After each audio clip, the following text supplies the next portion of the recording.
తిరుమల లడ్డు కూడా నాసి రకం. నాకైతే ఆశ్చర్యం వేస్తుంది. ఎన్ని కంప్లైంట్ చేసినా కడాన వెంకటేశ్వర స్వామి పవిత్రతను దెబ్బతీశారు. ఎన్నోసార్లు చెప్పాం. అక్కడ ఎంత దుర్మార్గంగా ప్రయత్నం చేశారంటే అంత దుర్మార్గంగా ప్రవర్తించారు. కడాన అన్న దానంలో క్వాలిటీ ఆఫ్ ఫుడ్ లేకుండా చేశారు. దేవుని దగ్గర పెట్టే ప్రసాదం అపవిత్రం చేసే విధంగా ఓసారి బాధేస్తుంది. నాసి రకమైన ఇంగ్రీడియంట్సే కాకుండా ఎనిమల్ ఫ్యాట్ కూడా వాడారని. ఏది గీకు బదులు ఈరోజు స్వచ్ఛమైన గీ తెమన్నాం, ప్రక్షాళన చేయమన్నాం.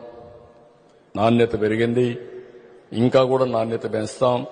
అల్టిమేట్ గా వెంకటేశ్వర స్వామి మన రాష్ట్రంలో ఉండడం మనందరి అదృష్టం.